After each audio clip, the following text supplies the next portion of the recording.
Warped Tour got to Camden a week after my grandpa passed, and like Jewish tradition, you sit Shiva for at the most like a week.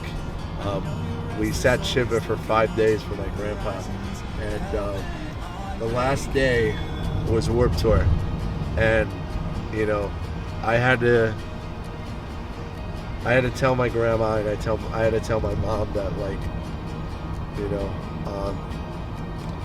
I want to sit Shiva, but at the same time, like this is very important to me, and I need some type of happiness right now, and it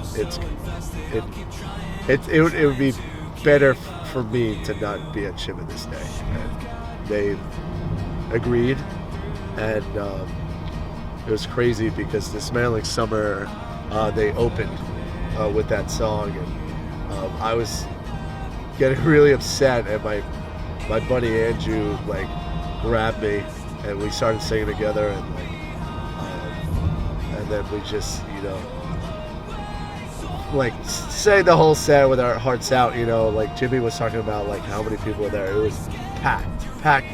They ended the whole Warped Tour, and it was just amazing.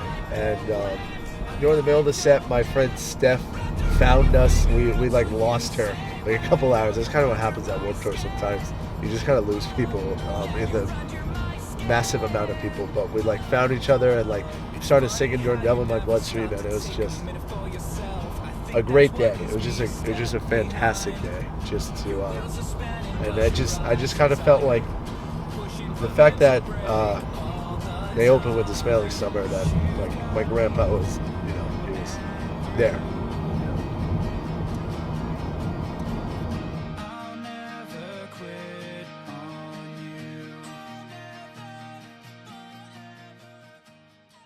Mark. All right, tell me when we're ready.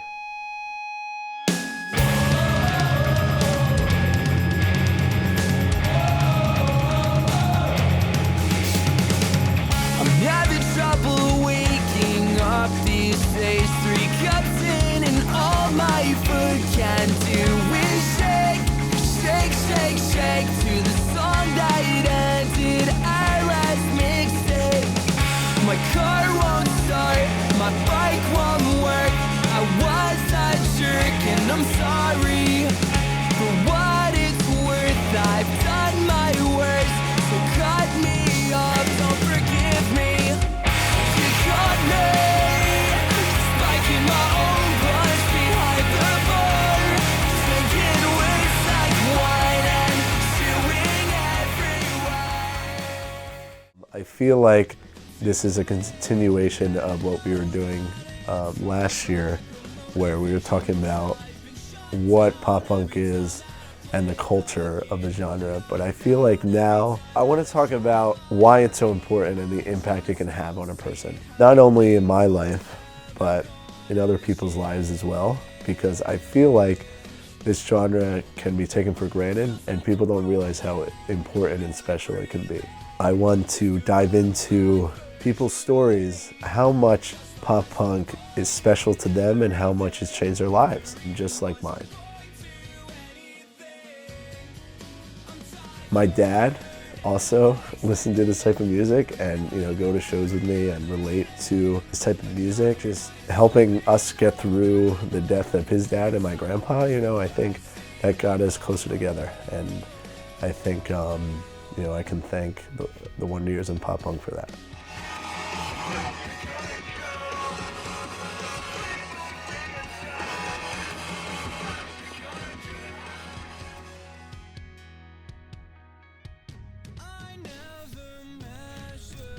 My grandpa was a big inspiration for me.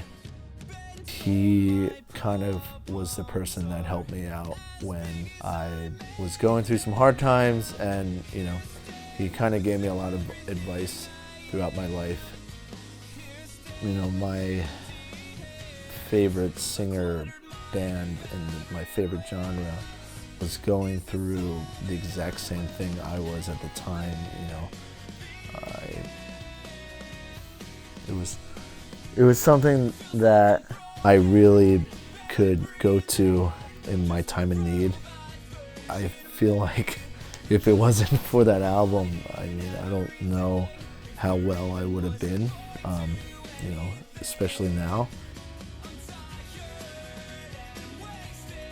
I became a better person and grieved better because that album existed. So.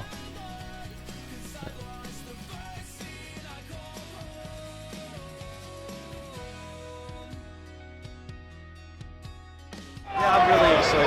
I'm very psyched. What do you want to hear? What are you itching to hear today? I really would like to hear Devil in My Bloodstream. I'd be very happy if I hear that.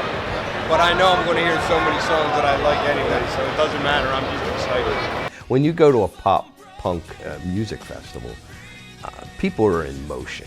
The pop punk is a great genre, very much like I listened to in high school a lot of progressive rock. Genesis and Yes, bands like that is what I listen to.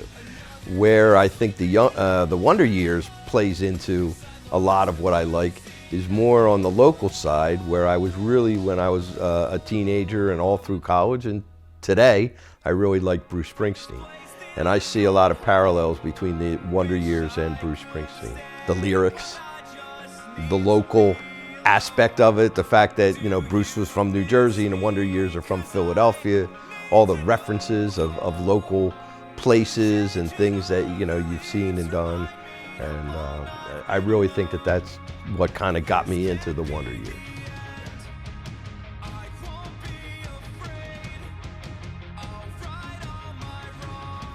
Fortunately, I've been to a couple shows, which I really enjoy, and it's great to be able to enjoy them with my son and sons. We've all gone to these shows, which are great. But what I really notice about the people that go there, they're like a big family, and all different types of people and all different age groups, but they all go together and they all know all the lyrics to the songs, and they all dance and sing in unison, and it's really exciting. It's a lot of fun.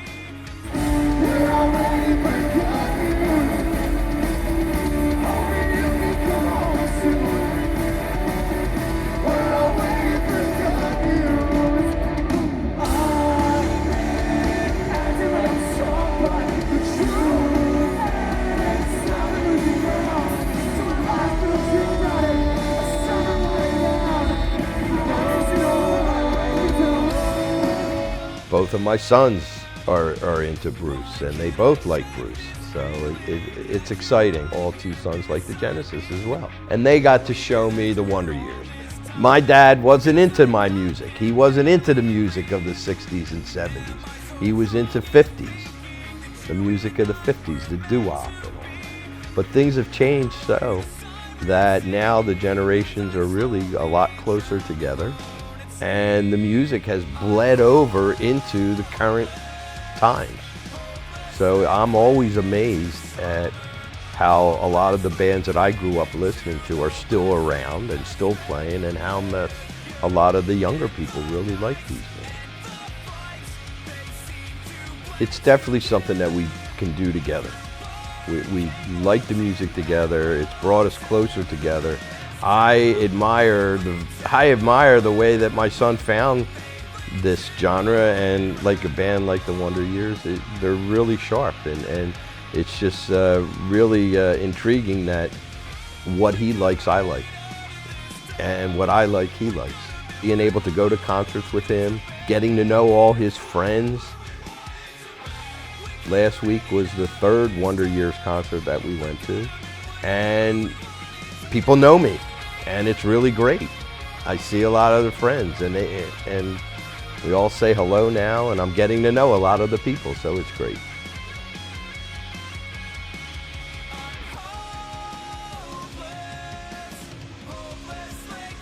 Unequivocally, Jason is passionate about, you know, music, and I was very passionate about music. The difference is both Jay and Jason plays his drums, and and my other son Corey plays the guitar, and I didn't play anything. I just used to like to listen. So yeah, it's nice that everybody gets to listen to the same music, and we all enjoy it. It's amazing. It's so weird because like I grew up listening to them and like now seeing them and now seeing you coming to the shows. It's weird. You know? Whatever. But it's a good feeling. It's a really good feeling. You made me a great playlist.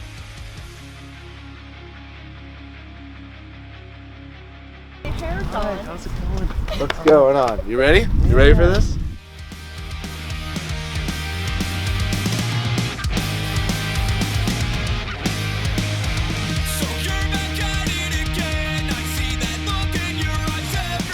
Thank you. Appreciate that. All right. Worked out so well.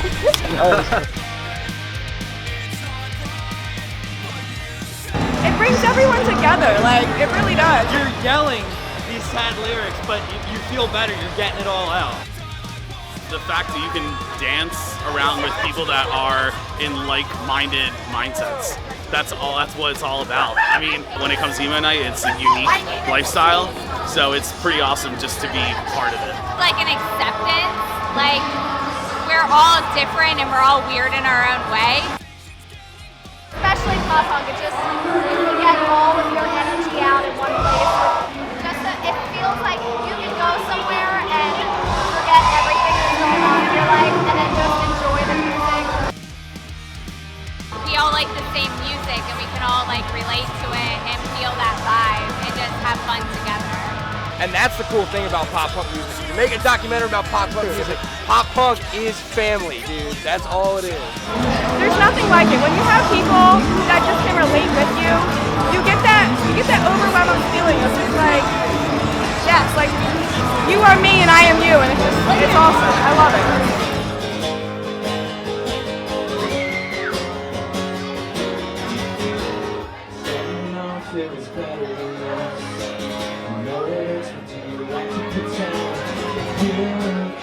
First of all, it's fun. Like it's fun. It's usually pretty fun music, and it's very relatable. Such an endorphin release for just like expressing what you're maybe not sure how to express as you're growing up. Talks about people who are like sad and don't necessarily fit in with the crowd and don't feel like they have a spot in the world.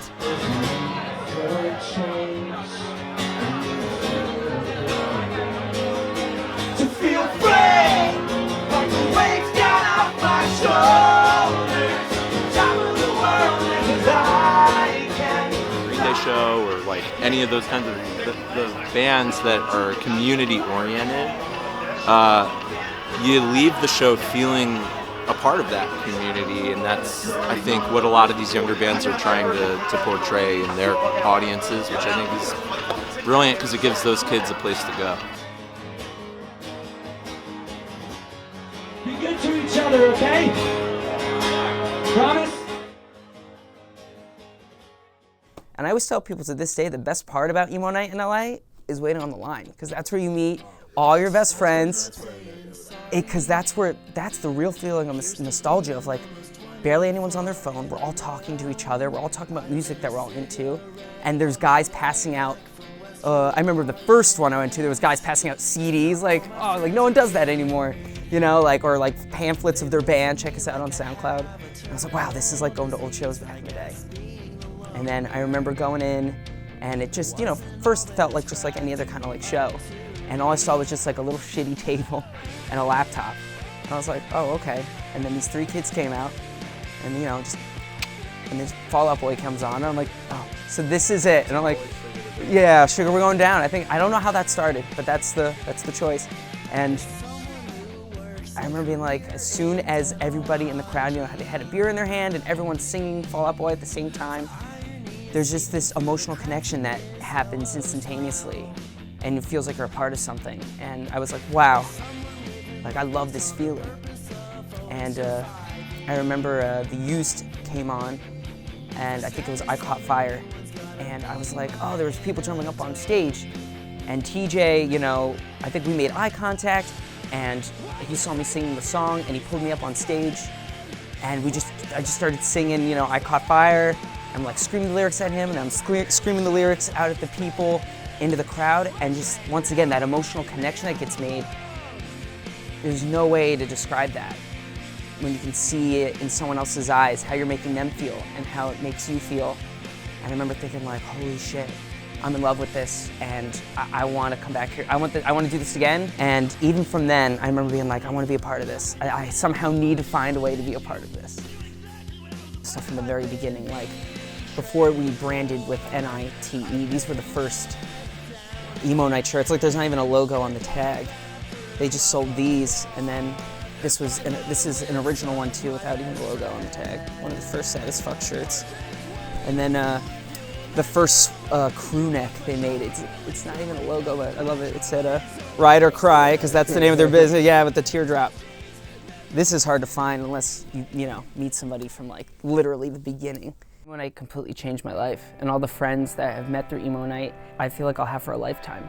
They're as close to me as the few that I still connect with from high school. It's that same kind of like, they feel like family. Everyone helped each other get where they are.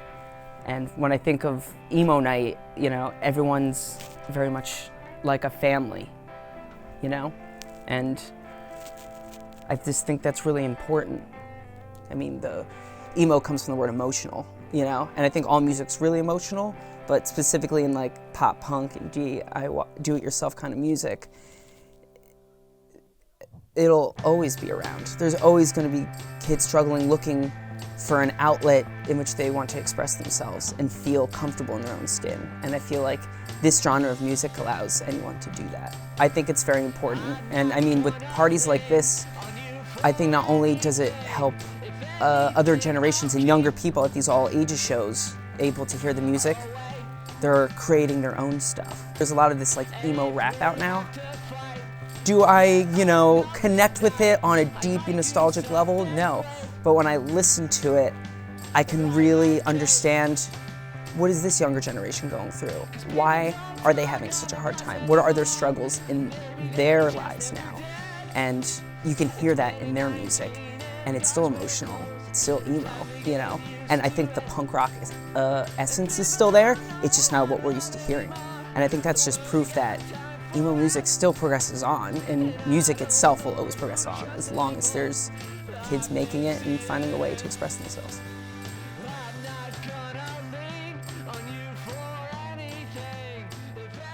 See, look, I only saw them once, but seeing them, I knew I was seeing something special. Oh, yeah. Gerard Way was one of the best frontmen I've ever seen. He could connect with an audience really well, and he's the first, I feel like, artist that really started speaking out about mental illness and like depression and handling it properly, and not to give up on life and to do something about it. Help your friends, don't ignore them, and that's really important. We wouldn't have bands doing that today. You go to Warped Tour, everyone's very, But I think that's kind of why people flock to this type of music, is because people are in need of either some attention or just, they're in need of being helped. And sometimes you need somebody to either talk to you or at least, become a friend, even if it's for a night, I mean, it works the same way with Emo Night, man. I mean, in a lot of ways, in the beginning, Emo Night was an escape for me. And you can tell sometimes when you go to Emo Night, you see someone having a hard time. They're like, this is their kind of escape. And, I met friends there that helped me, then move past it and enjoy it more as an experience. And I feel like I do that now when I see like someone crying or like having a rough night, if they're, not completely just drunk. I'm like, are you okay? Like, is everything okay? Like, can I help you out? Do you need to talk about it? Because that's really what it's about, being there for people. And that's what the music is here for us, you know what I mean? It's nice. It's crazy when you think how important music does that for people. It's pretty cool. the best when like you start playing all the venues you grew up going to, and like, you know, you start playing with all the bands that like you grew up listening to, or like, you know, you get that like next big opportunity, or like, you know, you can like play a show and you can draw like 60 kids, like, you know, it's like, it's cool going from one thing and like just, you know, having it build up to another. It's great. It's helped me just like be myself, have, you know, like have something to like look forward to and like wake up to and like all that. No matter, it will always cause you a lot of anxiety and a lot of stress, especially if you really like, you know, it's not easy. Like playing music is not easy. There's so much behind the scenes of every band that you know that happens, and like there's just so much, there's so many things, and like we only get to see the like the, you know, the pretty part of it when like, you know, band goes on stage and like everything's fine, but like, you know, there's a lot, man, like, and it really tests you out, like it really, like, you know, or like the tour we just did the past week, there was a van breakdown, you know, we had to take one of our members to the hospital, like I wasn't around my band because I was like away from them. I was just under a lot of stress, and like, you know, I was away from my friends, even though I made new friends along the way, but like, it's tough, man. Like I came back even questioning if I wanted to keep doing music or not, but like, you know, that's my only bad experience, and like, you know, all of these and all of that, and you know, really, so be it. Like, you know, I got back up and I'm like, no, I'm gonna do this again, it's gonna be awesome, and you know what, I know what to do next time. So, you know, you should never like, it does create a lot of like a lot of stress, does create a lot of anxiety, but at the same time, it like beats it tenfold. The more you kind of grow up and like, you start realizing what these lyrics about, it really hits you at like, you know, certain times of your life where like this, you know, this music like does like, emo music used to be such like a black sheep term, and like it's really not. It's just emotional music, and I think the world needs it more than ever. Like I know people who used to make fun of me for the music I listen to, now they listen to it because they realize like how much it helps. Like, you know, it helps when you kind of feel alone and someone else is saying all the things that you want to say. Sometimes when you play like the same songs over and over again, you know, I don't want to say you lose touch of it, but I think in the best way you move on from that situation. And, you know, for someone hearing you for the first time, that might hit them in a really vulnerable spot. And, you know, just for a kid to come up and just be like, hey, what you guys did like really meant a lot to me. What you said really means a lot to me. And like, thank you for, you know, doing that. It's an amazing feeling. It's an amazing feeling, man, because like I'm just a normal kid. It's giving me like a purpose just to like get up every day and just like, you know, do it. Or like I can look at all this and just be like, wow, I made like these memories. I did all these things. Like this is so crazy. It's like really cool when the tables turn and like, you know, you spend like your younger years like going out to shows, telling people how much they like mean to you, like, you know, what they mean to you or what their performance means to you, then like having that happen to you. Or like even now and then people will be like, yo, can I get pictures? Can I get your autograph? And like, you know, I'm not sounding a rock star, but like, yo, that's pretty cool. Like, I think that's sick. Like, I think it's cool, like, especially the younger kids, like, you know, when like they come out and it's like their first show ever, and it's like you're their first show ever, and they want all these memories of it. I think that's like, I think that makes my heart happy, man. That makes my heart happy. My teacher, may he rest in peace, Mr. Tully, was pretty much like, he made a rule like, Billy, don't do commercial work in class. And he said to me, what do you want to do? What, like, you know, what, you don't want to do this. What do you want to do, Billy? And I was crying way too much to write anything, like, or not to write, to say anything. So he gave me a whole stack of paper. He's like, here's this paper, here's a pen. I want you to write everything else, everything. And I did like 7 pages front to back. I still probably have it somewhere in this room. And then, and I got it all out. I got it all out for the fact that I wanted to, you know, play music. I wanted to be in a band. I wanted to, you know, tour. I wanted to play shows. I wanted to do all these things. Like, I just wanted to do it. And then I wrote it all out. I sat down humbly. I typed it all up. He was just like, good. Now get the hell out of my room. Go be happy. And then that summer, Amora started. And I was like, you know, that. I wish he was still alive to see all this, because like he would be so sick. But like, you know, I just do it. Everything I do it through him. Or like, you know, I have a lot of his influence in me. So that's what matters. You're not alone when it comes to any of it. And you know, people are very alone a lot of the time. People are very scared. Like, you know, people feel like there's no one else out there that like understands. Like, you know, there's people I know who like would come to our shows and like I would see them in the most normal way, but you know, once I learned about their home life, it's terrible. You know, like, and like being in these shows as an escape. Like, I'm very fortunate and happy to have like the family I do and like the friends I do and like all that, and some people aren't that fortunate. So, you know, if we can just open our arms up a little more and just like, you know, let, you know, all these kids in and just like, you know, give them a place just to like lose their mind and forget about life for like a couple hours or like, you know, so, and just like, you know, sing words pretty loud and all that, you know, that's the best thing at the end of the day. That's the best thing.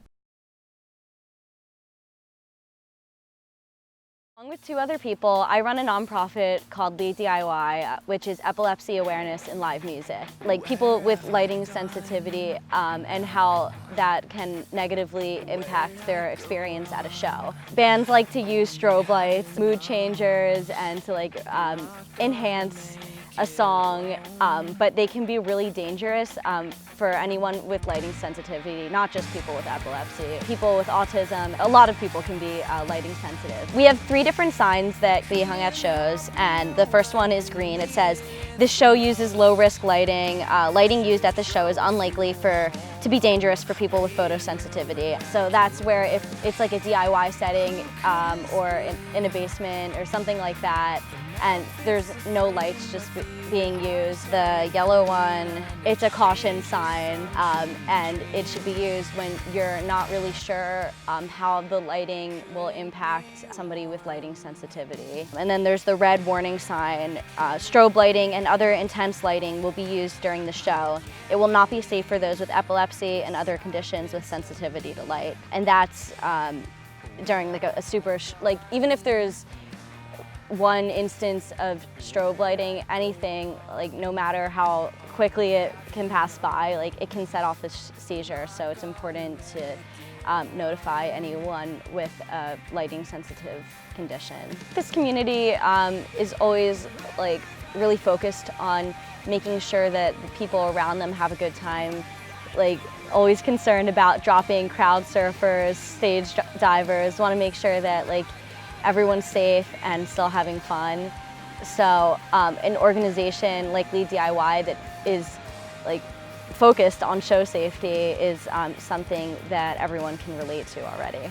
My life would definitely not be the same without pop punk. I wouldn't be a music major in college. I wouldn't have been booking shows for the past year and a half. I wouldn't be leaving for tour in 2 weeks to be a tour manager and to promote Lead DIY. I wouldn't be going to shows like every other week. It just would be, my interests would be so much different. And yeah, my whole life really just lies around my passion for music.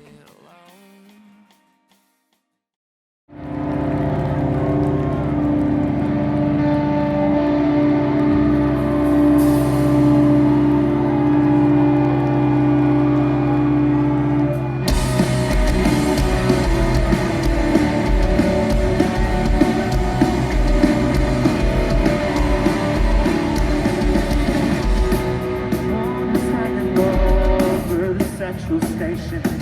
I watch the buses leaving silence, driving for in distant places. The Yankees only close, my mother's only son. I feel weightless in the valley, like I'm everywhere I walk. I'm laying low, straight on in the street.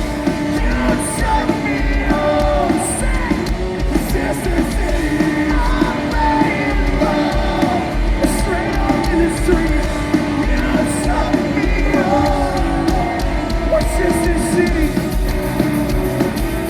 I think everybody has what they need to get through it inside of them, but it can be hard to get there, almost impossible for a lot of people. So the beautiful thing about music in general, but also maybe, you know, this like alternative genre, whatever you want to call it, is the relatability. It might help someone feel a little less alone, and even something as small as that can be enough to really help yourself, you know, help someone pull themselves together and get through something. You know, it's very cathartic for me to write a song and release it and see how people react, and it helps me every day to get my emotions out, connect with other people who feel the same way about things that I do.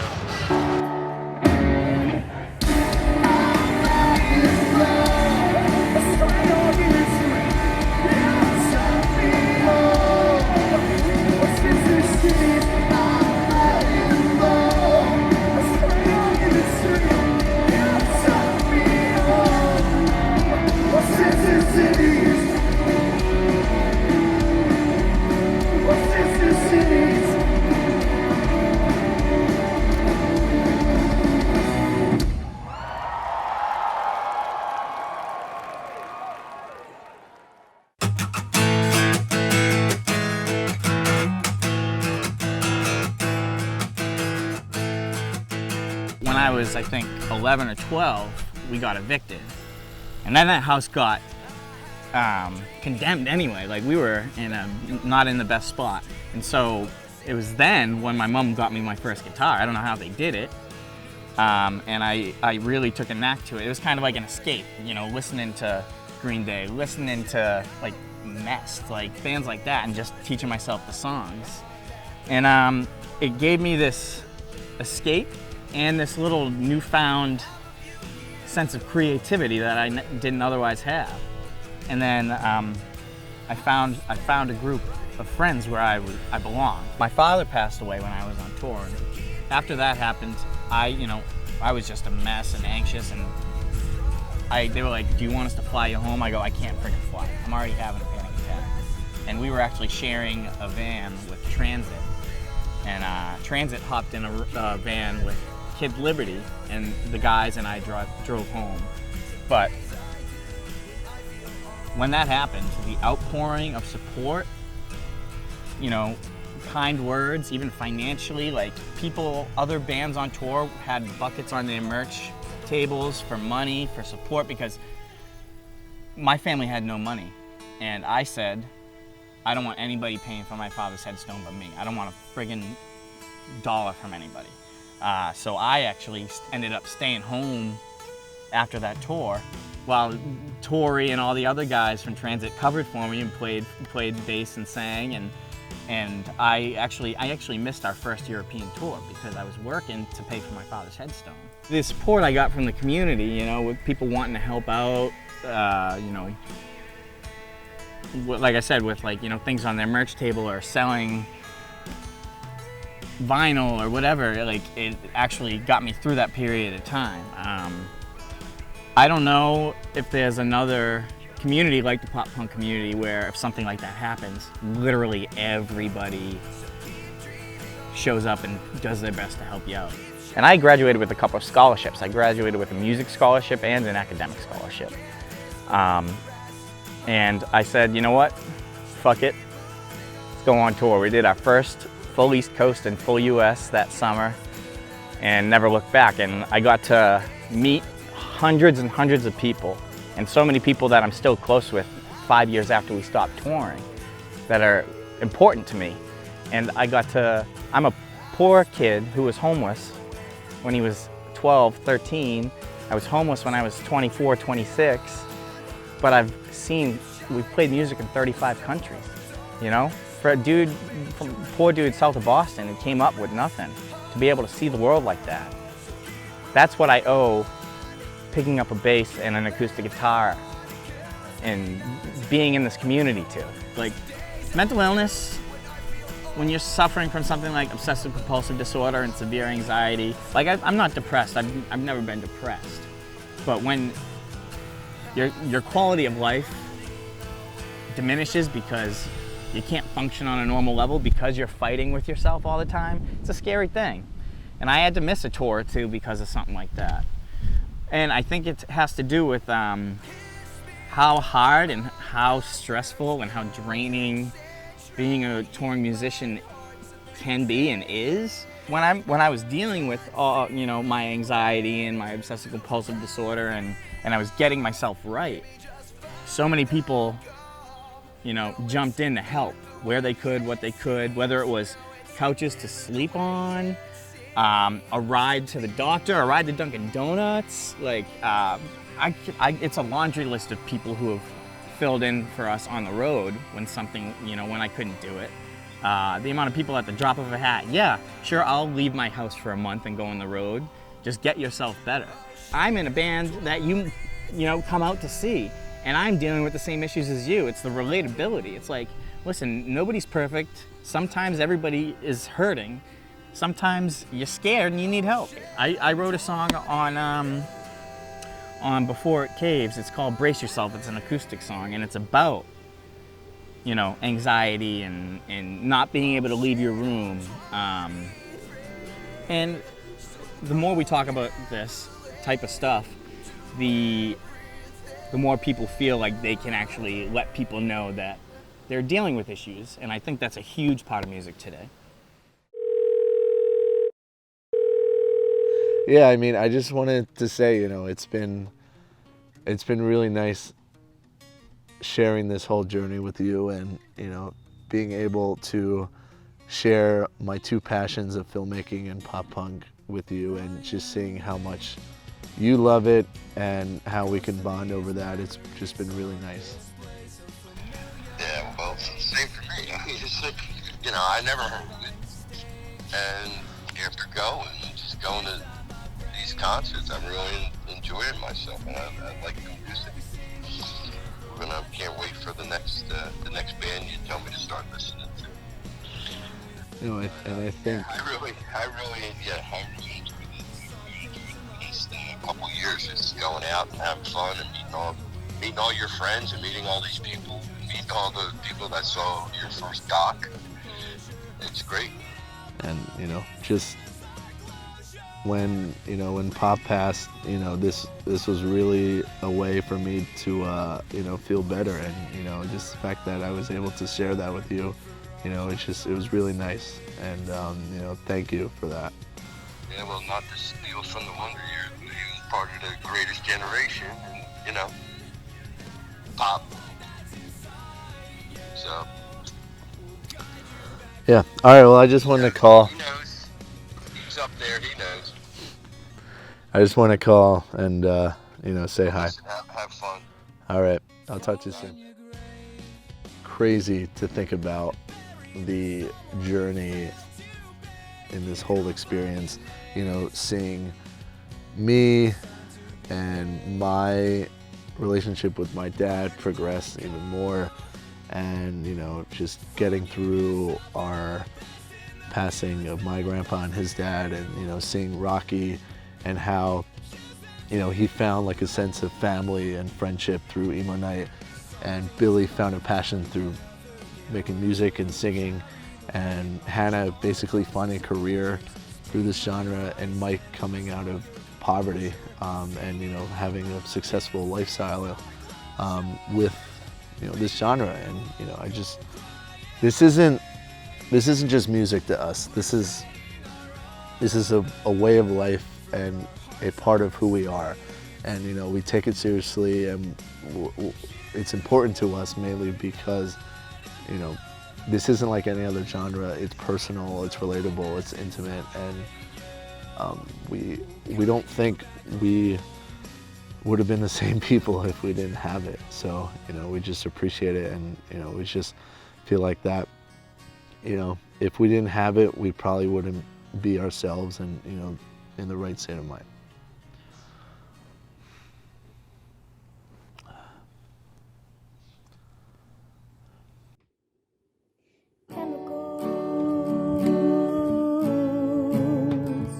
Only chemicals.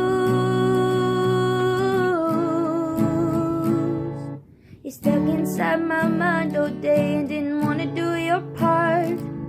You let the bad ones all collect and tore me away from my heart. Turned me into my worst fucking nightmare, I'll say so. And medication can never fix what's burned into your soul. All they do is take it all away, the good things and the bad things, and they said nothing gold can stay. But hey, we're all fucked up in our own way, so sink into this melody and sing with me about your shitty cliche daydreams. And hey, we'll all get there someday, but as of now, just stick your headphones in and try to swim and grow another layer of thick skin. Another layer of thick skin. You're a stump and I'm strong, you know I know they're always there. The family that stood by me when no one fucking cared. They make me feel like I could be the best I've ever been, and never let no other people try to tell me who I am. And scream what's in my head the loudest that I want, 'cause art is art, and those who listen really know your heart. So hey, we're all fucked up in our own way, so sink into my melody and sing with me about your